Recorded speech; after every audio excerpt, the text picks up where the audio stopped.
Welcome to the Oxygen Alliance YouTube channel, where we bring you videos on installation, maintenance, and various trainings on oxygen equipment and devices. If you have comments and or questions, drop them in the comment section below or write to us info@oxygenalliance.org.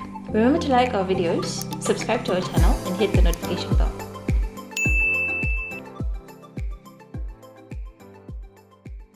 Hello, my name is Victor Mzembe, a biomedical engineer with Oxygen Alliance.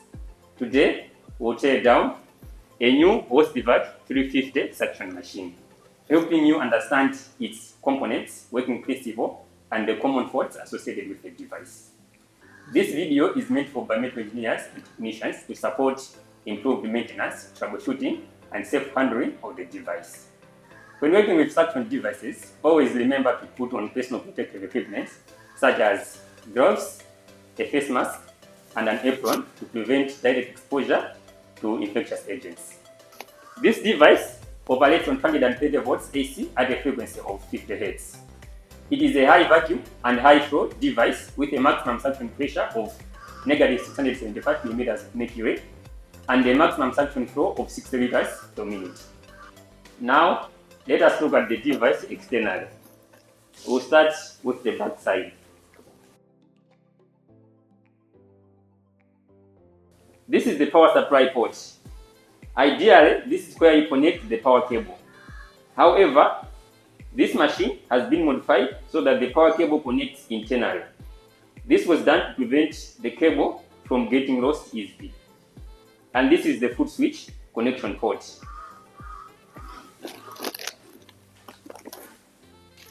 This is the foot switch. It is used for hands-free operation and controlled suction.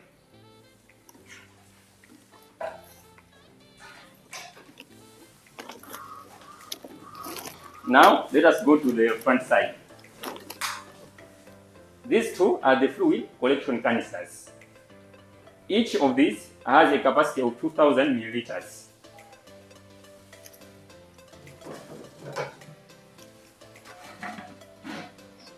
Inside each collection canister is a float valve, which is attached to the cover. It is a safety feature that stops suctioning once the canister is full. Using the machine without a float valve or with a float valve may cause fluids to overflow to the pump and short-circuit the motor or clog the internal pump assembly. It is always important to ensure that the float valve is properly inserted into its place and not covered by dirty material. The collection canister is guaranteed up to 30 cycles of cleaning and sterilization. Beyond this limit, the physical chemical characteristics of the plastic material may show signs of decay and the canister should be replaced. The canister cover should be properly screwed down to prevent leakages, and the canister should also be inspected for cracks. Normally, a gasket comes together with the canister cover. It is important to ensure that the gasket is installed to provide an airtight seal.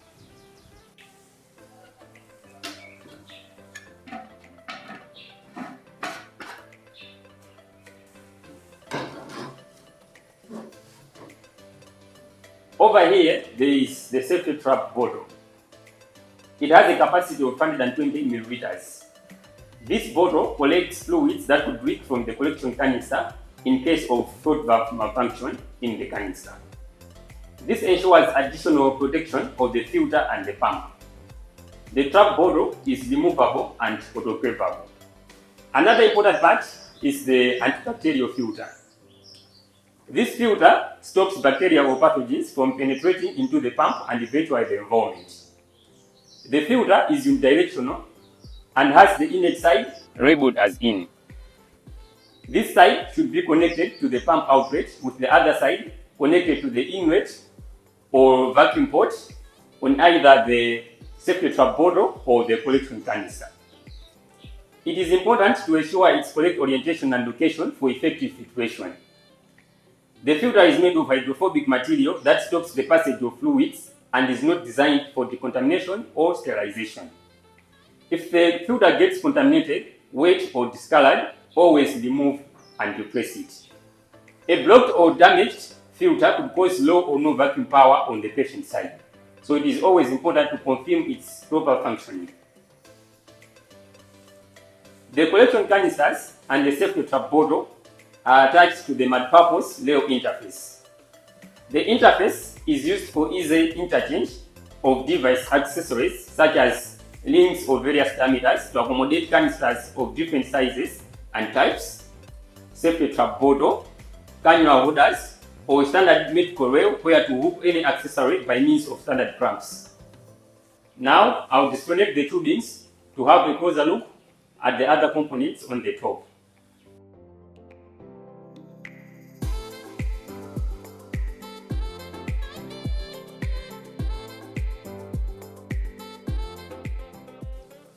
On the top right is the power button, and on the top left is the foot switch control panel. The foot switch control panel has two buttons, as you can see. The one marked with a continuous line is used for continuous suction, and this one marked with a dotted line is used for intermediate suction. This is the vacuum regulator. It is used to adjust the amount of vacuum as required. The regulator controls the amount of vacuum by allowing a controlled amount of atmospheric air into the system. When the knob is turned, it opens an air passage, and the more open the passage, the lower the amount of vacuum. It is always important to ensure that the regulator is not stuck. And over here is the vacuum gauge, which indicates the amount of vacuum. The gauge is graduated in millimeters of mercury and kilopascals. Now, let us look at the internal components of this device. Firstly, I will unscrew screws at the back of the machine. To unscrew these screws, I will use a Phillips screwdriver.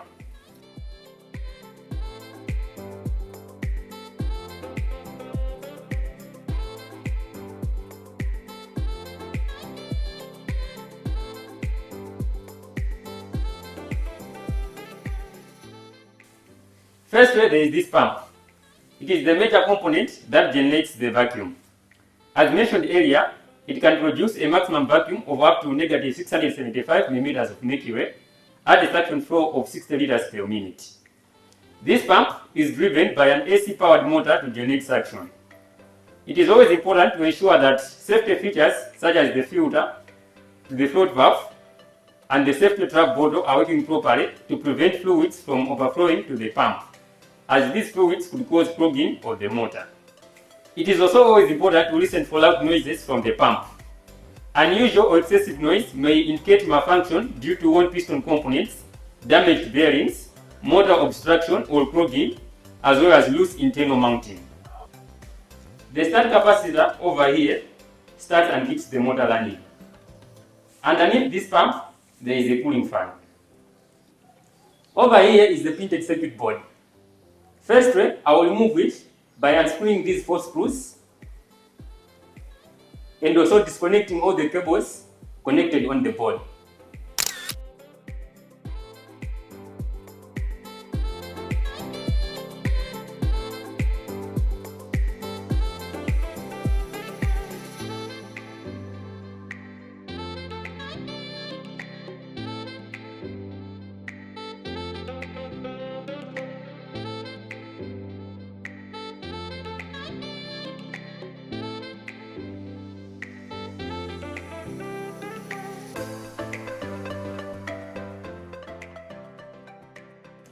The printed circuit board receives and processes signals to start or stop the pump depending on the operation mode.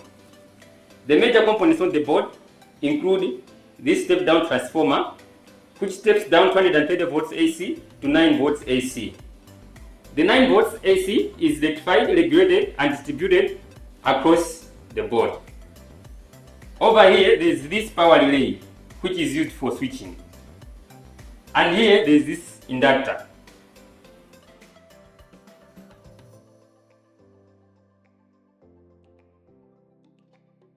This is a 250 volts AC 500 milliamps fuse, which is used for overload protection. The board also distributes AC power to different components. As earlier mentioned, the device is powered by 230 volts AC, which is supplied onto the control board through these connectors. Power is supplied to the cooling fan through these connectors and to the pump through these connectors. This connector here is for the foot switch control. These cables are for the foot switch control, and these ones are for the fan. These two are the ones that bring 230 volts AC power onto the control board, while these ones are used to power the pump, and they are connected right here.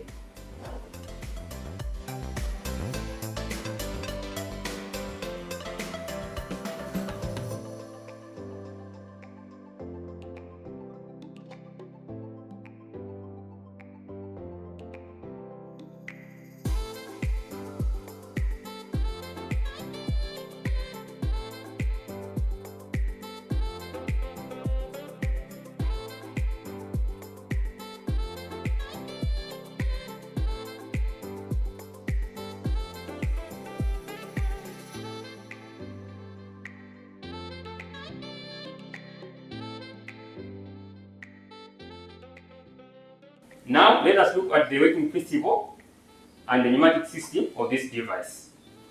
The prime mover of this pump is an AC motor.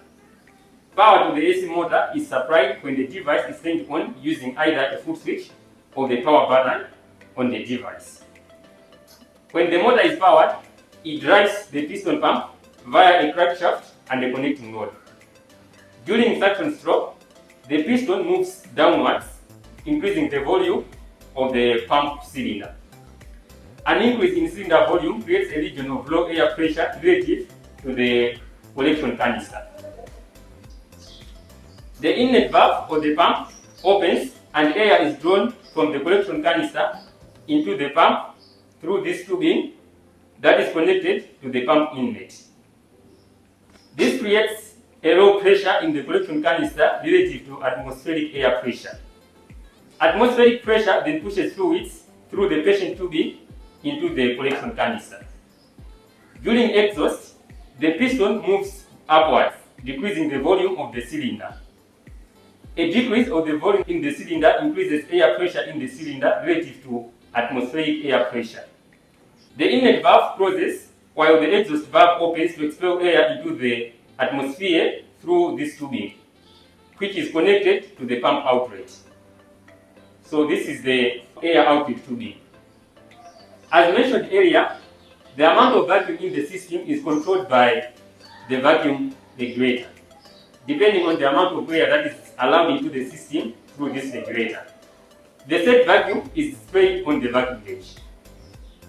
This fitting right here allows connection of the vacuum gauge through this tubing, the vacuum regulator through this tubing right here, and the pump outlet through this tubing.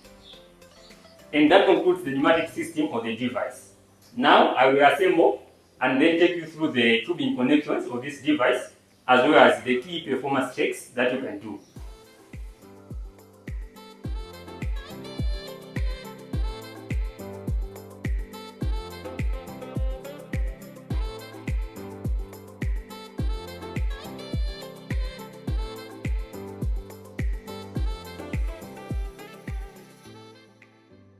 Now, let us look at the tubing connections on the device.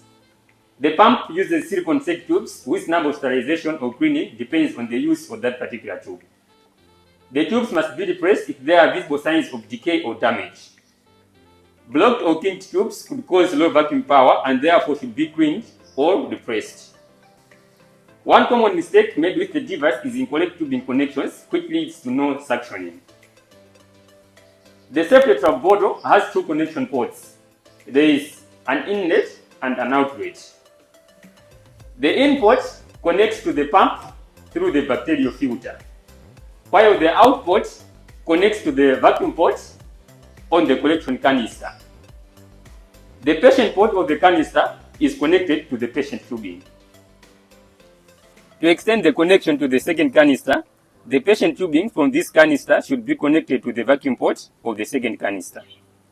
The suction tubing should then be connected to the patient port of the second canister. When not using the safety trap bottle, The vacuum port of the collection canister connects to the pump through the bacterial filter. So ideally, under these conditions, this tube should be connected on the vacuum port of the collection canister. The tubes can be autoclaved using a sterilization cycle at 121 degrees Celsius with a relative pressure of 1 bar for 15 minutes. Having looked at the tubing connections of the device, now let us go through the key performance and functional tests that you can do on the device.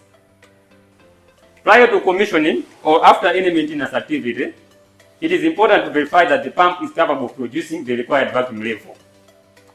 To do this, I will first turn on the device.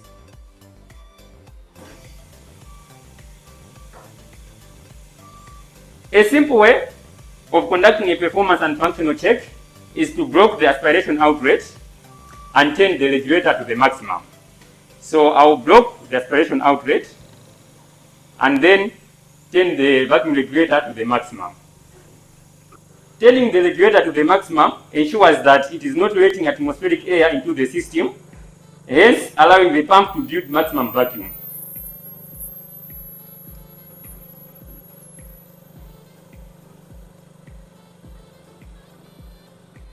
The vacuum indicator should be able to reach around negative 675 millimeters of mercury.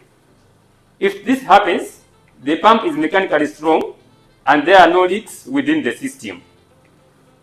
If it does not, then there could be leakages in the jar, tubing connections, worn piston components, or a faulty vacuum regulator. The best way to check for leakages is isolating each part of the system. This was well covered in our video on how to troubleshoot low or no suction. You can find the link of the video in the description. It is also important to verify that the regulator is functioning properly. To do this, adjust the vacuum regulator to the minimum, with the suction outlet still blocked.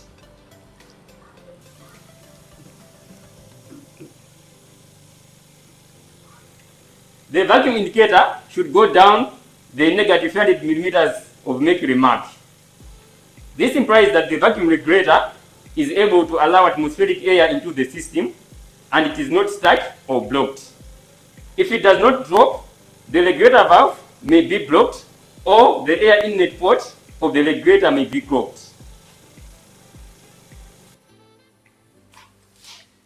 This is all we have for you today. Thank you for watching the video. Don't forget to like, share and subscribe to our YouTube channel. Until next time, bye.